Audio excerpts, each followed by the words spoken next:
Right. So well, actually, the idea is that there's areas above and below the curve.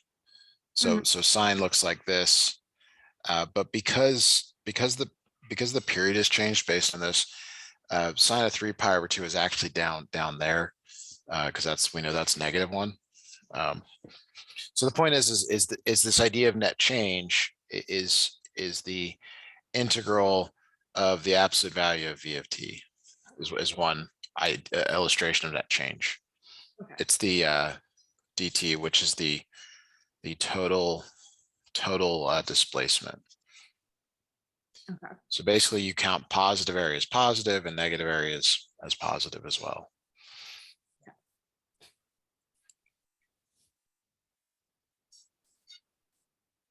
So like this one, it says in part A and part B is you need to figure out where it stopped, basically like where velocity equals 0.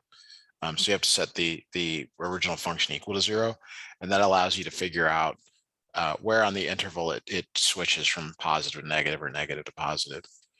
So that's some trig stuff. 6 sine 3t. Now, do you know if you're gonna be allowed to use a calculator on this? Um, I'm not sure actually. Okay. Well, this one is when 3t equals pi. So when t equals pi over 3, that's that point there. Okay. But I can get into that more if needed. But basically, the integral from zero, it's the integral from 0 to pi over 3, 6 sine 3t dt, minus, because the area below it's going to be negative pi over 3 to pi over 2, 6 sine 3t dt. So you have to be able to find that point and either graph it or you put it on a number line. You're going from 0 to pi over 2. So what happens at pi over 3? It's 0. So you got to check a point over here and over here. Could be tough, if you're not familiar remembering your trig stuff. Yeah. Yeah. Okay.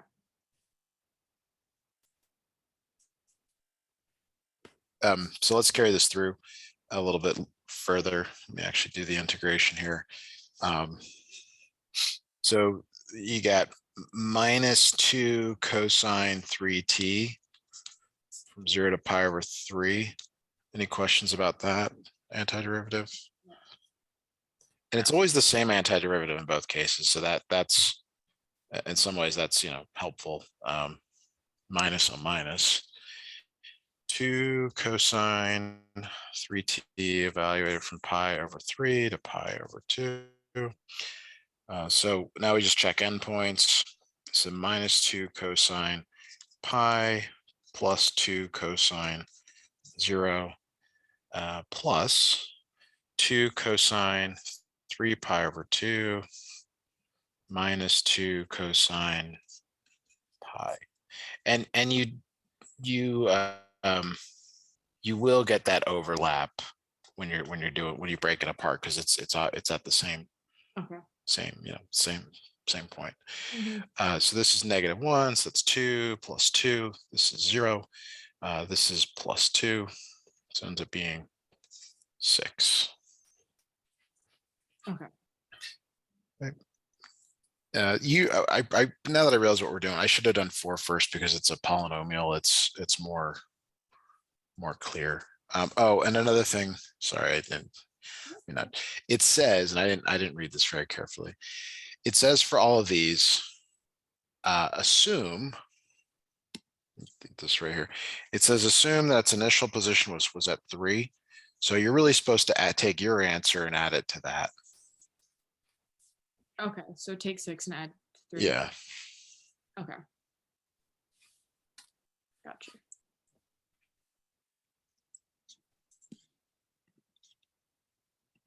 But I mean, sometimes that may or may not be given in your problems also. So just keep that in mind. I mean, it's given. I just wasn't really looking for that kind of stuff. No problem. 4, 4, 4, 4.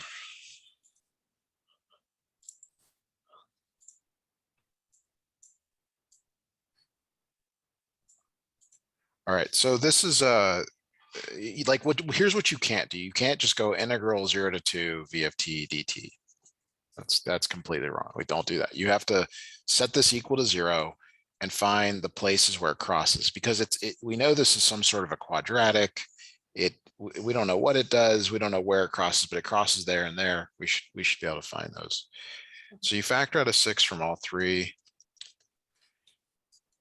and you get t minus 2, t minus 1 equals 0. And so you get t equals 2 and t equals 1 as your critical points. One of them's right there. But if they let's say it was like 3, since it's outside the region, you would just ignore it. But because you've got a closed interval here, you go 0, 0, 2, and then here's your critical point. You can test points in between, but you can also use the fact that this is a quadratic and it's going to come down and up. Actually comes down. So this one's going to be positive and this one's going to be negative. That helps you to figure out whether it's above or below the x-axis. If you don't want to figure that out, when you integrate from 0 to 1, it's going to be positive. When you integrate from 1 to 2, it's going to be negative. You have to know to flip it when you're done. Is that okay, or is there anything else I should clarify on that? So just like the last problem, you're going to break this up into integral 0 to 1, 6t squared minus 18t plus 12 dt, plus integral 1 to 2, 6t squared minus 18t plus 12 dt. So they have the same antiderivatives. So you just be very careful that you get them both right. This is 2t cubed minus 9t squared plus 12t, evaluated from 0 to 1. And then same thing here, 2t cubed minus 9t squared plus 12t, evaluated from 1 to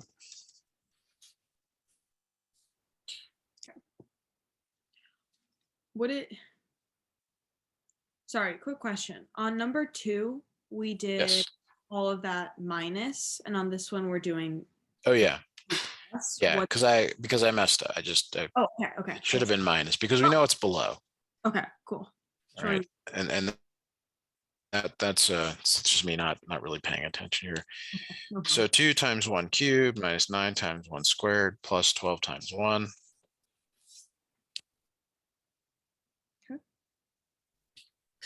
Okay, so this is 2 minus 9 plus 12. So you can see that that is a positive number. It's 5 minus. And so if we do all this kind of in a vacuum over here off to the side, it's 2 times 2 cubed minus 9 times 2 squared plus 12 times 2.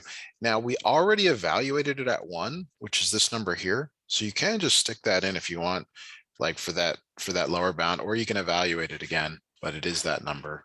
Okay. The reason I didn't evaluate at the lower bound is because it's 0. Okay. So 16 minus 36 plus 24. So this is minus. So what do we got here? We got 40 minus 36 minus 5. So now it ends up being -1, which we expected. That's why we negated. So it should be +1, which is 6. Okay. But like you saw in the previous problem, it said SO0 is 3. So you have to add 3 plus 6. Wow, they're both 9. Huh. Interesting.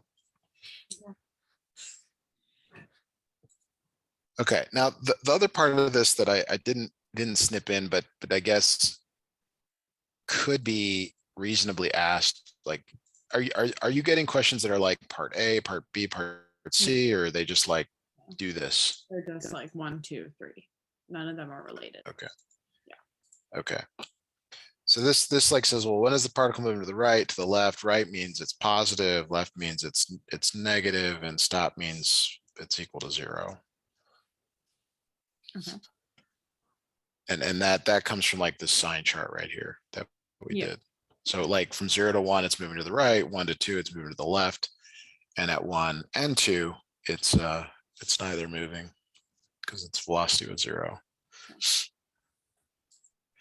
Now, when I think of net change, I think of the problems like on the AP, where it was like the number of people getting on an escalator is, here's an equation, number of people getting off the escalator is another equation, but those generally required calculators. Okay. Uh, so Are there any of those in the practice? I don't see anything like that on, like, the rest of the problems on this first screenshot are like the ones I just did.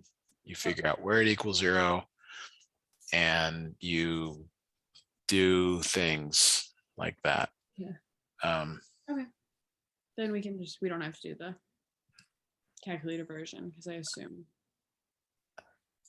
if we did this unit yeah. with calculators, then Yeah. I think they would be on.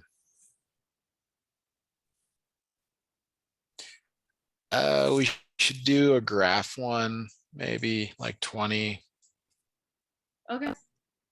Yeah.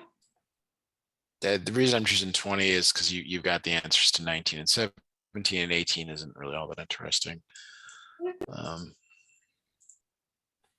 There's other equation based ones as well. Okay. So, all right, so the instructions here, they say determine, it kind of the same deal. They tell you that S of 0 equals 2. And they're like, where is the particle at the end of the trip is part A. Part A is like, well, where did it go?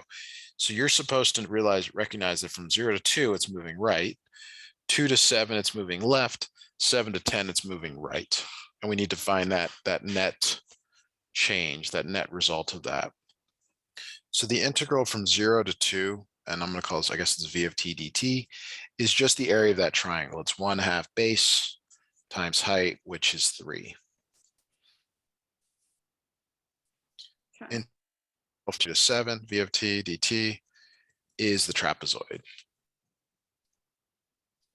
Okay.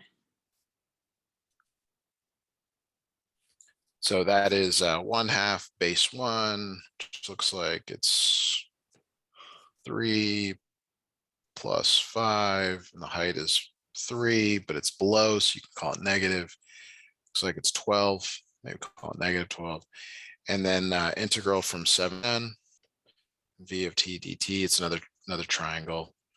1/2 base is 3, height is 3, so 4.5. So like they usually don't show this, but like at time 0, you're 2 to the right. If you think of that as 0, 2 right. And then from 0 to 2, you're actually moving more to the right. So you're moving 3 more to the right. So you can actually make these graphs in 2 dimensions here. You think of time this way. So you're there now. And then from 2 to 7, you're moving left 12. So you think of 2, 3, 4, 5, 6, 7. You're moving back 12. So that's 5, 6, 7, 8, 9, 10, 11, 12. I think right there. And that is like you're moving right, and now back left, and then back right. So you from 7 to 10, you go back 4.5, 1, 2, 3, 4. So you're right there. Or like more simplistically, you can just add up the numbers. But these are actually like that. Like this is the meaning of you move right, and you move left, and then you move right. Okay. But the answer is well, you start at 2 plus 3 minus 12 plus 4.5. And that's your final answer. Okay. So it looks like 2 minus 2.5. The next part of this asks for the total distance. It's like, well, we don't care where it ended up. We now just want to like how far did it go? And that's where you just add up the numbers. So you know that S of 0 is 2. You add 3. You add the absolute value of minus 12, and then you add 4.5. Okay. So everything becomes positive. And it's the whole thing, total distance versus total displacement. Okay. So 17, 21.5. And they should all have units. I've really not put any down, but like the units come from from the graph. So your graph said, meters per second, or seconds, so its distance is meters. Okay. Cool.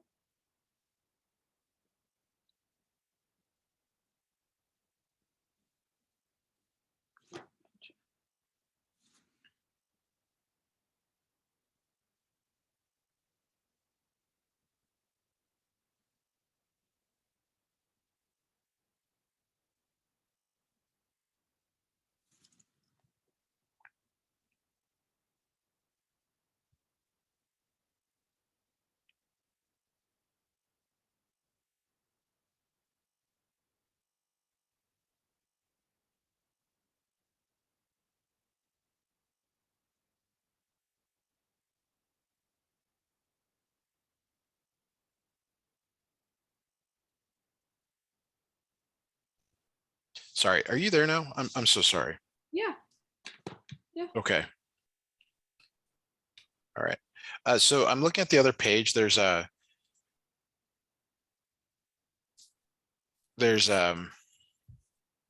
and 30 are your work problems. Okay. And that's all I'm seeing. Okay. So if there's more, please send it. We have tons of time here. We can always go back and do some other problems as well. I can look really quickly. Which ones did you say were the two? 29 and 30. 29 and 30 are the only work problems. The one with Hooke's law. Yeah.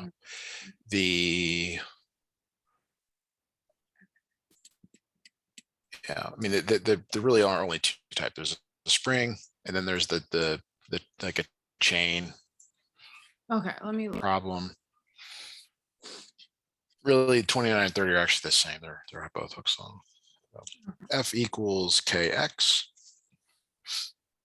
And so the force is 6. I don't know if it matters, but it's supposed to be in meters. So that's 0.03 meters. It's a small thing, but could make a huge difference on like reasonableness of the numbers, I guess. So if you took physics, you might remember that. The units do matter. So we got to get this number here, 6 divided by 0.03. And that's where I'm like, well, maybe you should get a calculator. So it's 200. I might get a calculator. I might not get one on the previous one since these are separated little retests, but I could get one on this one. I think the chances would be higher for this one than for the other. Yeah, so the reason we do all that is we get this 200x as our function. So your work is the integral f dx, which in your case is 200x dx. Now, that's not the answer. That's just setting it up. So it's part A. It says what force would be required. Well, part A is actually not even asking about work. What force would be required to stretch the string 9 centimeters beyond its natural length? So what they're saying is its natural length we don't know, but they're saying x, that's x, 0.09. Here's your force. Your force is 200 times 0.09, which is was 18 newtons. Forces are in newtons. Okay. Keep that in mind. Yep.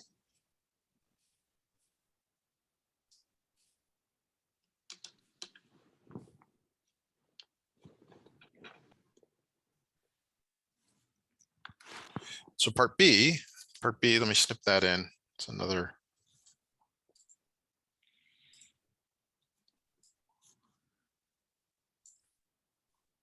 Part B is the work. It says, what would be the work done in stretching the string 9 centimeters beyond its natural length? So if we assume its natural length is x equals 0, and this is x equals 0.09, you're integrating from 0 to 0.09. It's not always 0 on the lower bound, like it could say from 3 to 9 centimeters, and then it would be 0.03 on there. But it's your work function like this. So that becomes 100x squared evaluated from 0 to 0.09. I mean, this is doable by hand, but it's harder. You know, this is 0.0081. This is 100, so ends up being 0.81 joules. And that's it. There's nothing more to do on that. Okay. So it's not too difficult. You just need to know what things mean in the question and how to change the numbers. Yeah, Hooke's law always requires you to start with this equation, F equals kx. They give you enough information to find k. You rewrite the force function with k, and then you generally integrate it from something to something. Okay. Gotcha. All right, so let's look at 30. 30's just got bigger numbers. Okay. And it also different units. Yeah.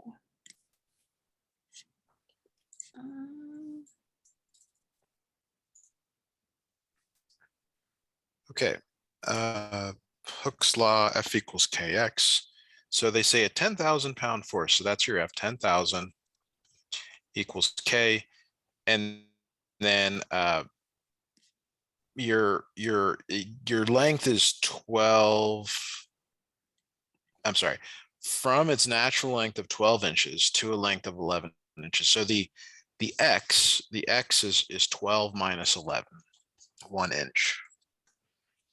Okay. But that's not the right units. I don't know how you're supposed to know that. It's supposed to be in feet. So that's 1/12 of a foot. That's your x value. Okay. So huge k value. 12 times 10,000 is that's 120,000 Wow. newtons per meter. It doesn't, I mean, the magnitude of the number is so big, we don't really comprehend what that is. But I mean, if you ever drive over a bridge, or, you know, you're going down to, say Louisiana, I think you said, Yeah. you know, there's lots of bridges down there. The tension, I mean, some of the things you can treat in bridges are like springs, and I mean, the forces are quite large because we're driving big heavy things over them. Or, you know, if you see a boat pulling an anchor, they sometimes are treated like springs. So anyway, your F equals 120,000 x is your function. Okay. So now they want to know how much work was done in compressing the spring. So you have to know to write that equation. Your work is the integral from 0 to 1/12, because it's 1 inch, but that's 1/12 of a foot. Okay. 120,000 x dx.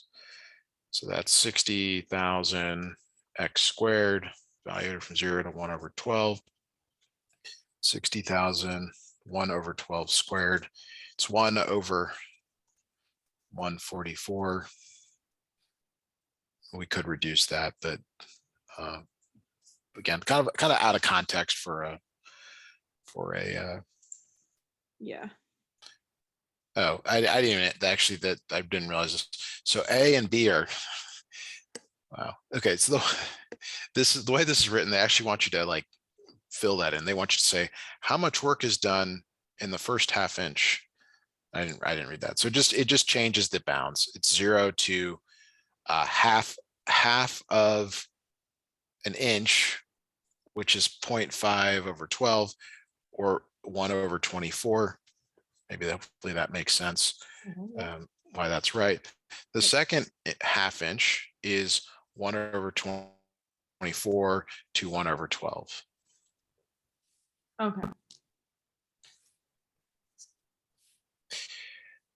Only kind of complicated because it's weird units. Yeah.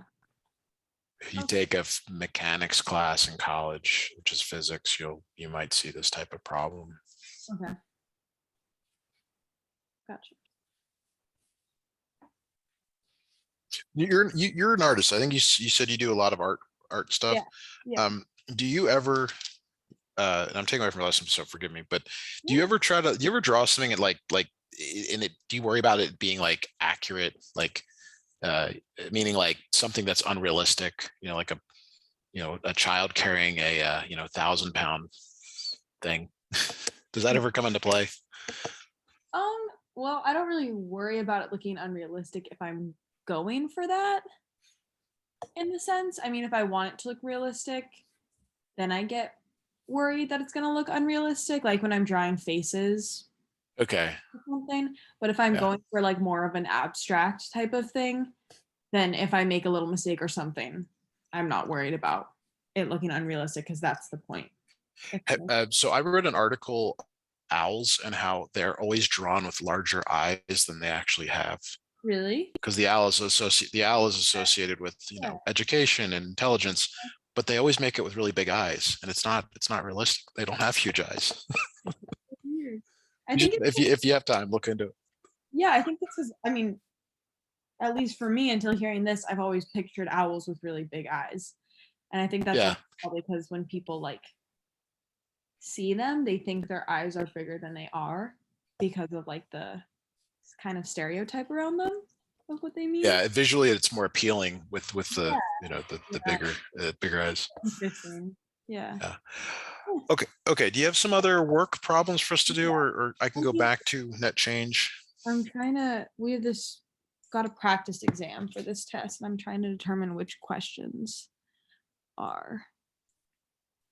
You said for the integrals as net change, the questions would be more like this many people go at this time, but There's always going to be some sort of in minus out, okay, I think I have like one. like water flowing in. You got a drain pipe. Yeah, I think I have one for that. Okay. See if that one works. I think this one's also pretty similar to that one. And then trying to find work ones, and it's so hard.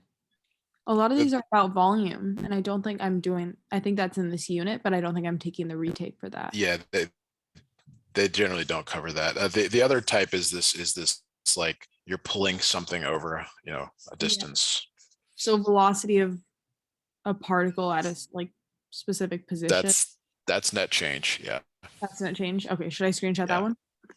If we've done a few of those already, those were the first few. Okay. I mean, they can give you literally any velocity function that you want. You just have to figure out where it's zero and positive versus negatives. It's easy to, like, if I gave you something more complicated like t-2 Yeah. cosine t, and I said it was from 0 to 3, you could miss some of the critical points potentially, because you got to look at both. But that's all the difficulty in those are. It's just figuring out where it hits 0, and then you can. Okay. So that one, they did not have much on work for that one. I don't think there was anything. It's so weird.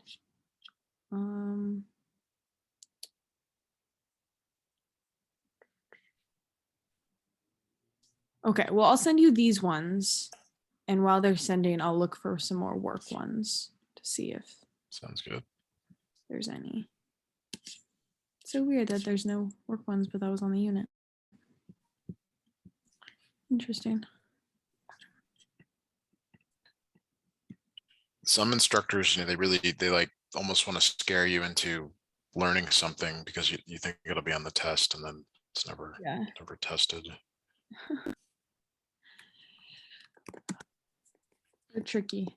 Probably go the other way. They could just not tell you, and then it's on the test because it was in the book or something, or some obscure article that you didn't think to read. Yeah. Exactly.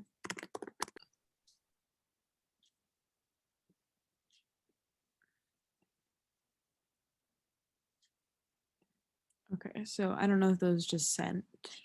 Yep, I got some. There it is. I see something coming in now. Yeah, I mean, these are AP style questions. These are all calculator. I mean, we can talk about them. Yeah. This amusement park problem. Okay.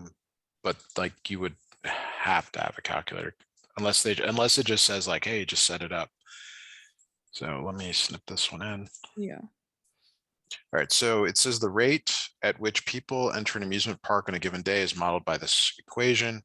The rate at which they leave, here's another equation. Okay, these functions are valid from 9 to 23, the hours which the park is open. There are no people in the park. So they're saying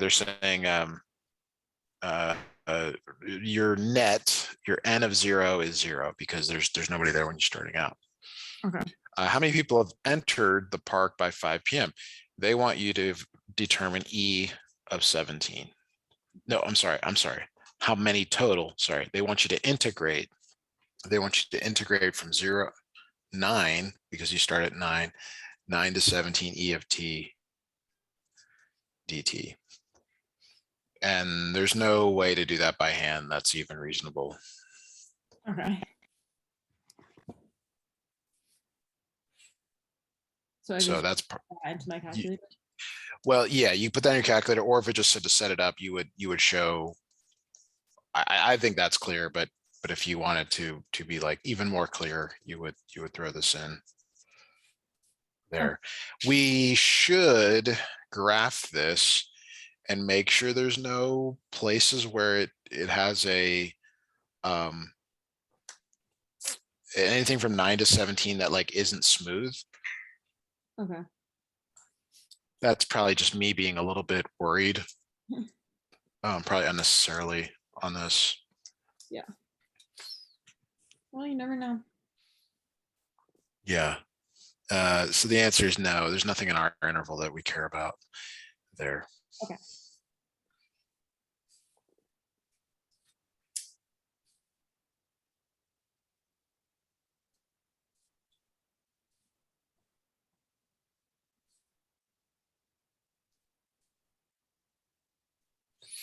So then part B,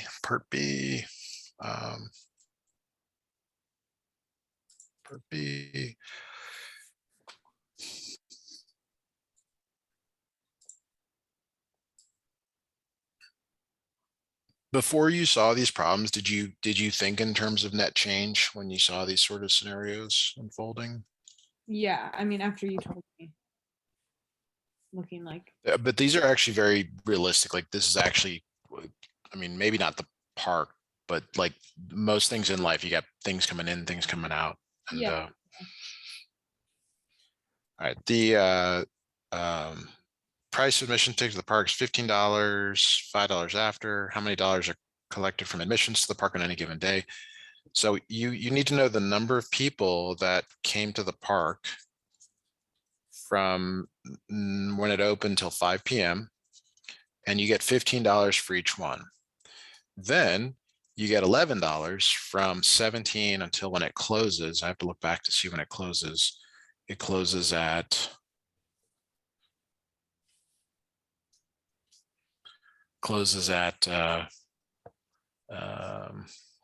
23. Yeah, 23 EFT.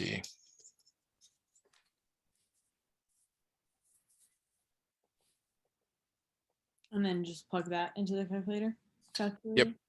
Yep. There's no other way to do it besides that. Okay.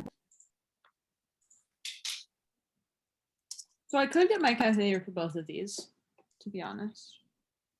I could be. Sure. Yeah. It could be full calculator.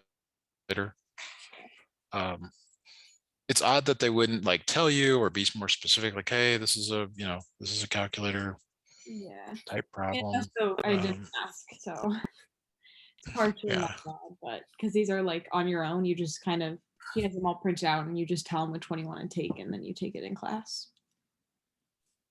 Because now that the AP's over, we're not doing anything in class, so. Yeah, well, so at least kind of you've got a feel though for what what to expect. I mean, when you're in college, like I'm just gonna go a little tangent here. Like I would encourage you to like go to office hours and ask teachers what's going to be on the test, how that, because there's fewer tests in colleges, just or they call them exams. Exactly. Most of them, it's just you gotta like it's totally. You probably already know this, but there's no retakes generally either. They're very strict on stuff like that. So you gotta. She mostly teaches graduate students, and she also teaches a few undergraduate classes. And she's always telling me like, do this, don't do this, and like student horror stories and like all these things. So she's like, office hours very big. When they offer office hours, go in. Yeah, because if you're in a large class, they don't have any idea who you are, and maybe that matters. You never know. I mean, they're human. They like you. They might Yeah. matter. Yeah, exactly. Yeah. I'm trying to plan my schedule right now, and like two of my classes are pretty big, and I'm like, ugh. So I've never been in like a class bigger than what, 25, I'd say. Yeah. Some of these are like 70, 100, and I'm like, ugh. Well, they'll notice who sits where. If you sit in the same spot, you know, they'll notice who you are. And then you show up at office hours and say, oh yeah, you're that person sits in seat 11. You know? All right. So this is E minus L, those entering minus those leaving. So that's like who's there at any given time. And they want the value of H of 17, or I'm sorry, they tell you the value H of 17 is 3725. They want you to find the value of H prime of 17. So this is more AP stuff, because your derivative of this is E of T minus L of T is and then you put 17 in Okay. to each of them. And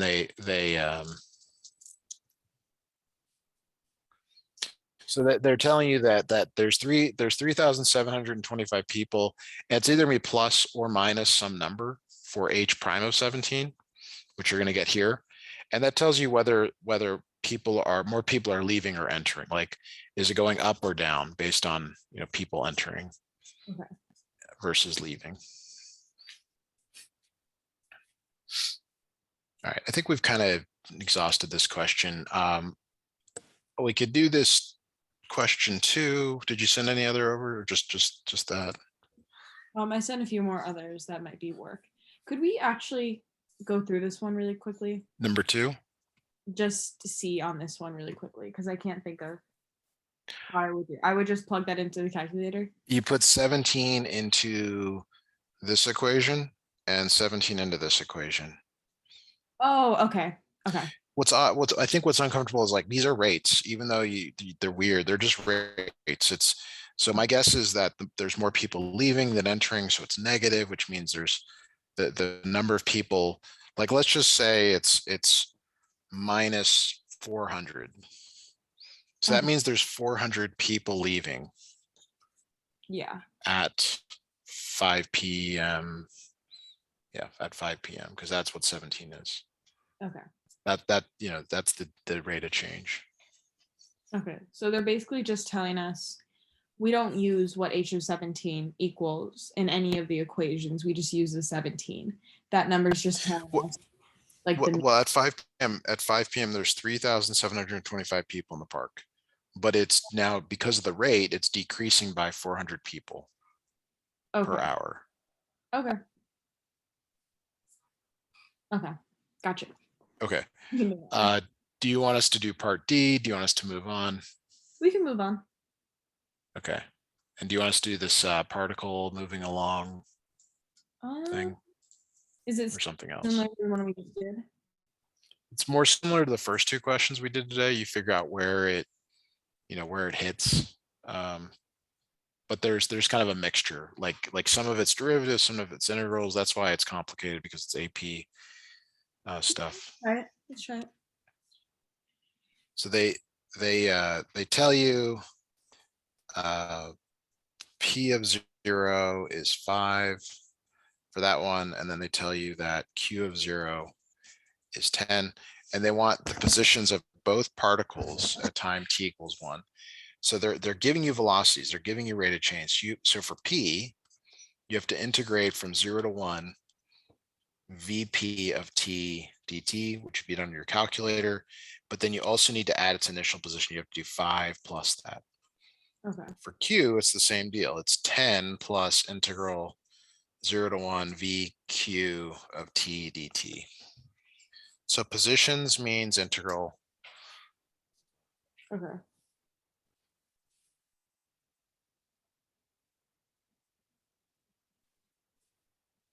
Gotcha. Got it. Okay. So that's calculated. There's no way to do that by hand. Part Okay. B, this is where it's like back and forth. Part B is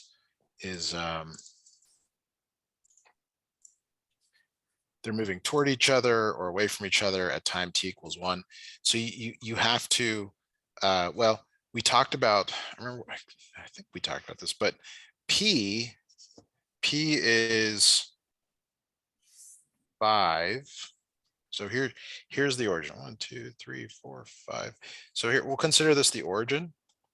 Okay. So there's P, and then 1, 2, 3, 4, 5. There's Q. Okay. And what we need to find is VP of 1 and VQ of 1. Okay.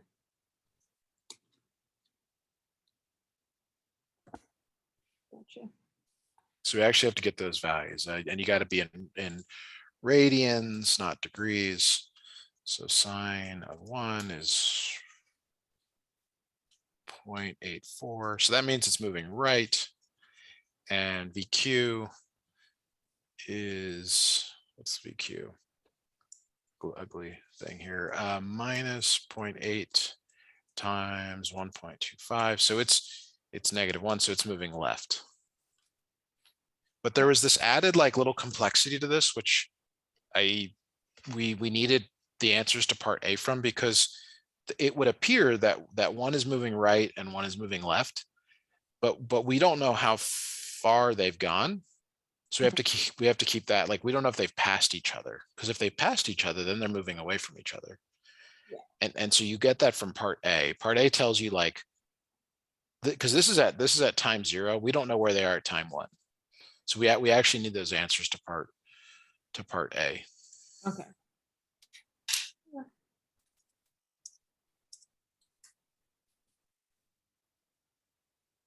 Gotcha. Do you want us to get those, or are we No. is that okay? Yeah. That's okay. All right. Part C, thank goodness, doesn't rely on part A. I'll bet they didn't like this question because of the fact that part B relied on part A. I think they like to make them independent. Yeah. Okay. Part C is talking about acceleration. So acceleration is the derivative. You need to find V prime of P of T. So your VP of T is sine T to the 1.5 power. So your derivative is cosine T 1.5 power. Take derivative of the inside function 1.5 T to the 0.5 power. To determine whether it's increasing or decreasing, you have to put that number in here. That's a calculator thing. If it's greater than 0, it's increasing. Less than 0, it's decreasing. Okay. Gotcha. Because it's asking about speed. Yeah. Okay. Wait, I take that back. No, that is right. They find the acceleration is the speed. Oh, no, you know what? I'm sorry. There's a little bit more here. Sorry. This is one of those more complicated ones. You find the acceleration at 1, and the speed is increasing, which means it's accelerating if there's two requirements. If V and A are in the same direction. Okay. And it's decreasing if V and A are opposite directions. So if the, like, we don't know that, well, VQ of 1 is negative. We found that out in the previous problem. So if the acceleration, we might as well just find it. Let's actually get this number. Cosine 1 and then 1.5. So the acceleration here is 0.81, so it's positive. So since the velocity is negative, but the acceleration is positive, it is opposite directions, so it is decreasing, slowing down. Okay.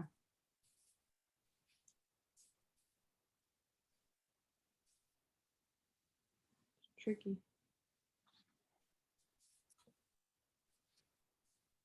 Yeah. All right, well, I think that probably is it for today. Yeah. I will send you the notes for sure. I guess we're meeting again Sunday. So hope you have a good weekend and look forward to helping you then. Thank you. You too. You're welcome. Have a good one. Bye.